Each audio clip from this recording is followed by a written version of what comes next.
Caught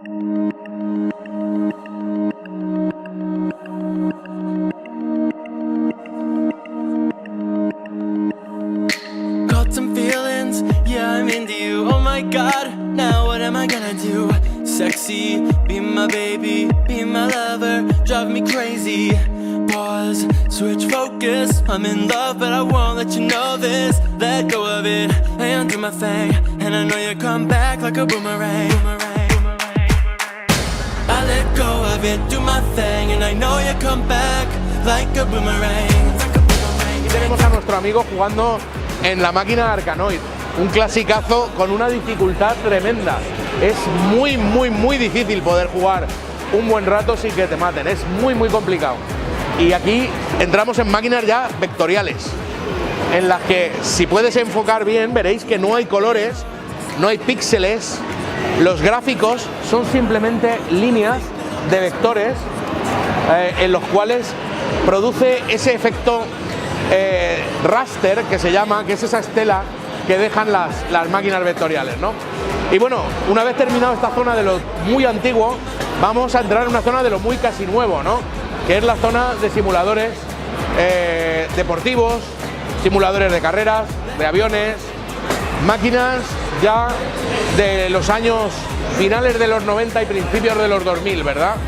Esto es casi que ya lo hemos vivido seguro y lo hemos disfrutado, pero eso no quita que echar una partida a un no-run a 4 jugadores sea algo muy especial, ¿no? Poder competir con nuestros amigos en las máquinas.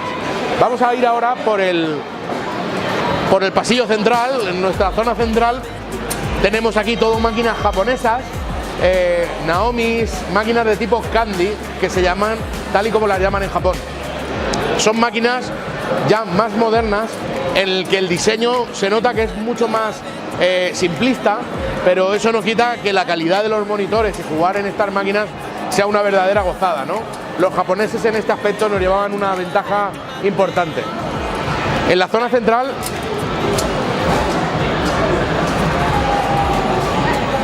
tenemos más máquinas Candy.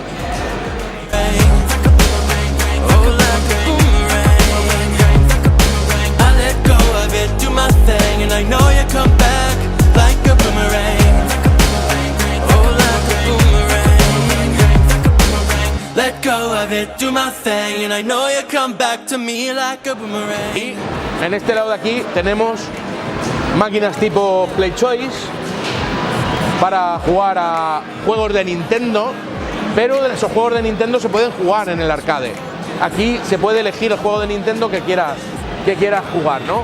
Máquinas de 4 jugadores como NBA Jam, como las Tortugas Ninja, esas partidas a las Tortugas Ninja de 4 tan entretenidas.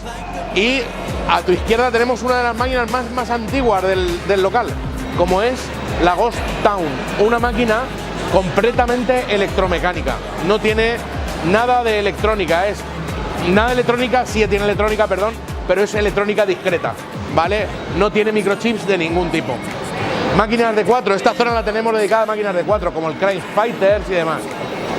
Y aquí sí que me voy a parar un momentito en una máquina que, aunque a la gente no le hace mucho caso, Black Tiger es un videojuego que en su época tuvo una aceptación excepcional y hoy en día ha tenido un boom nuevamente gracias a la película, más que la película, al libro de Ready Player One. Pues el jugador de Ready Player One, el protagonista, una de las pruebas que tiene que pasar es conseguirse acabar el videojuego con un solo crédito, ¿verdad? Casi no me da tiempo a pasar de una máquina a otra, ¿verdad? Aquí jugar al Operation Wolf con una metralleta metálica como esta y pulsar los botones para iniciar la partida y notar que la metralleta tiene su retroceso como si fuera una de verdad, eso no tiene precio. No sé si se alcanzará a oír, pero el ruido que hace la metralleta al disparar es algo tremendo, ¿no?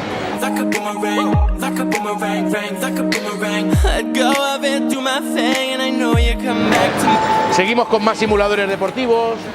Robocop, otra máquina tremenda, Comando, Una máquina muy antigua y muy especial, Space Encounter, ¿no? Una máquina en la que se funden los gráficos con luces que emite el propio juego para crear una experiencia completa. Máquinas genéricas similares a las que tuvimos en su día. Y bueno, y ahora sí que nos tenemos que parar otro segundo para ver el Space Invaders. Si no vemos Space Invaders en su máquina original y poder echarnos una partida en este monitor que, aunque parece que tenga colores, realmente no los tiene. Son trozos de celofán de colores que reflejan en el cristal y hacen que nos produzca la sensación de que nuestra nave y las filas de invasores tienen un color diferente, pero en realidad simplemente son trozos de celofán sobre los gráficos color blanco, ¿no? Space Invaders, importante reseñar que fue la máquina que creó el boom más grande en Japón al hacer que se agotaran las monedas de yenes. Tuvieron que reimprimir y tuvieron que rehacer yenes porque se acabaron, no tenían yenes en Japón para trabajar, ¿no? La verdad es que es algo impresionante lo que llegaron a conseguir con. Back to me like a boomerang.